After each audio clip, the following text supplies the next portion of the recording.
آج ہم بات کریں گے سیڈنس کے اوپر، پریشانی، مصیبتوں کے اوپر، جو لائف میں ہماری زندگی بالکل رک سی جاتی ہے، بند ہو جاتی ہے، کچھ سمجھ نہیں آتا کہ کہاں جائیں، کیا کریں۔ سو ڈونٹ بی سیڈ، یہ ہمارا آج کا ٹاپک ہے، اور ہم 3 پرنسپلز کی بات کریں گے، 3 اللہ کے ناموں کے بارے میں بات کریں گے کہ اگر کوئی بھی شخص ان کی امپلیکیشن، اس کا مطلب اور اس کی ٹرو ایسنس کو سمجھ لے تو اس کی لائف میں جو پرابلمز ہیں وہ ڈیمینش ہو جاتی ہیں، وہ پرابلمز نہیں رہتی، اس کو سکون اور چین نصیب ہوتا ہے۔ اور وہ 3 نام کیا ہیں اللہ تعالیٰ کے؟ قادر، قدیر اور مقتدر۔ ان تینوں کا تقریباً ایک ہی مطلب ہے، قاف، دال اور را ان کا روٹ ورڈ ہے۔ قادر قرآن میں 12 دفعہ آیا ہے، قدیر 45 ٹائمز آیا ہے، اور مقتدر 4 دفعہ آیا ہے، وچ شوز کہ اللہ سبحانہ تعالیٰ ہر چیز پر فل قدرت رکھتے ہیں، اللہ تعالیٰ ہر چیز پر قادر ہیں، اللہ تعالیٰ اسباب کے محتاج نہیں ہے۔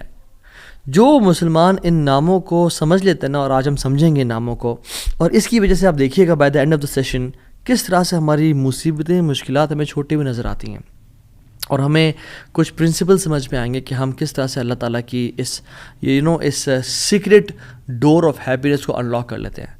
خدا کی قسم، مسلمانوں ہمیں خوش ہو جانا چاہیے، وہ کسی چیز کا محتاج نہیں ہے، نہ وہ اسباب کا محتاج ہے، نہ وہ لوگوں کا محتاج ہے، نہ وہ ٹائم اینڈ اسپیس کا محتاج ہے، نہ وہ لاز آف فزکس کا محتاج ہے۔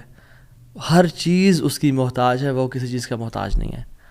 So great news to all the Muslims, اگر ڈاکٹرز نے جواب دے دیا تو کیا ہوا؟ وہ قادر ہے، قدیر ہے، مقتدر ہے۔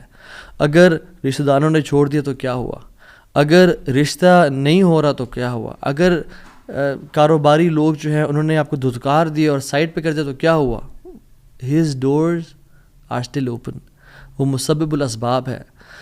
اللہ رب العالمین وہی ہیں جو یوسف کے دور میں تھے، جو ابراہیم کے دور میں تھے، جو موسیٰ کے دور میں تھے، جو عیسیٰ علیہ السلام کے دور میں تھے۔ اللہ رب العالمین وہی ہیں، اور وہ ہر چیز کو بدل سکتے ہیں، وہ ہر بند دروازہ کھول سکتے ہیں۔ مقتدر کا مطلب تو سبحان اللہ یہ ہوتا ہے کہ اس میں نا قدیر کی بھی بلاغت ہے، یعنی جو ہر چیز پر مکمل قدرت رکھتا ہے۔ آپ لے لیں مثالیں، یوسف علیہ السلام کی اگزامپل دیکھ لیں۔ ایک بچہ جو کہ بالکل اپنے انفینٹ سے نکل رہا تھا، اس کو کنویں میں پھینک دیا گیا، وہاں سے اس کو قافلے نے پرچیز کیا اور بالکل for pennies he was sold, اور عورت نے حملہ کیا ان پہ، گناہ کرنا چاہا، جیل میں ڈال دیا گیا ان کو، ٹھیک ہے۔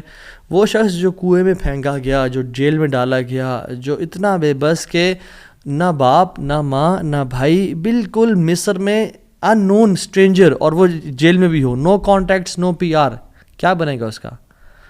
القدیر نے، المقتدر نے اس کو وہاں سے اٹھا کے ایجپٹ کے تخت پہ بٹھا دیا۔ اللہ ہر چیز پر قادر ہے۔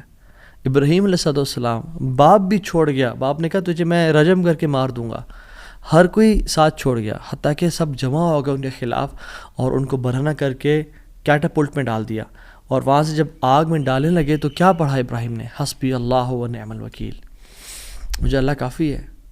اور کیا ہی وہ نعم الوکیل، کیا بہترین دوست ہے، کیا بہترین کارساز ہے وہ۔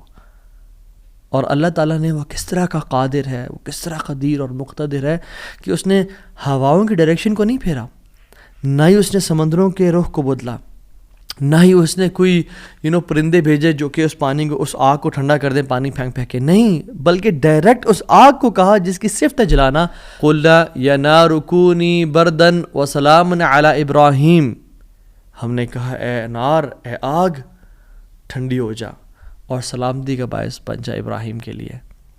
کچھ روایات میں تو یہ بھی آتا ہے کہ ان کی صحت کے میں کچھ ارچہ کلام ہے کہ ابراہیم علیہ السلام سے پوچھا گیا کہ سب سے بہترین مومنٹس آپ کی زندگی میں کون سے تھے؟ تو ابراہیم علیہ السلام نے کہا کہ جب میں آگ میں تھا، کہ اللہ تعالیٰ نے اس کو حکم دیا تھا کہ ٹھنڈی ہو جا، اور اتنی ٹھنڈی نہ ہونا کہ ابراہیم کو تکلیف پہنچائے، سلامتی والی بن جانا۔ تو those were the best moments that I spend in my life. اور وہ کس طرح سے ٹھنڈی ہوئی کہ صرف ابراہیم کے لیے ٹھنڈی ہوئی، لیکن جو رسیاں ابراہیم علیہ السلام کے ہاتھ پہ بندھی ہوئی تھی ان کے لیے ٹھنڈی نہیں ہوئی، اس رسیوں کو جلا دیا، مگر ابراہیم علیہ السلام کے بال تک کو بھی نہیں جلایا۔ اور جب ابراہیم اس آگ سے نکلے تو ان کا جو باپ تھا آزر، وہ دیکھ رہا تھا اور کہتا ہے نعم رب ربک یا ابراہیم، کیا رب ہے تیرا ابراہیم. یعنی ایک کافر کو ایک مشرک کو تو یقین آ گیا کہ کیا رب ہے ابراہیم کا. ہم نے 50-60 سال زندگی گزار لی لائف کے، کچھ نے مجھ جیسے نے تو 20-30 سال گزارے زندگی کے.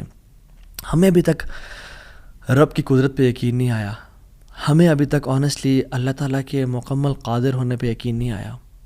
تیسرے پارے میں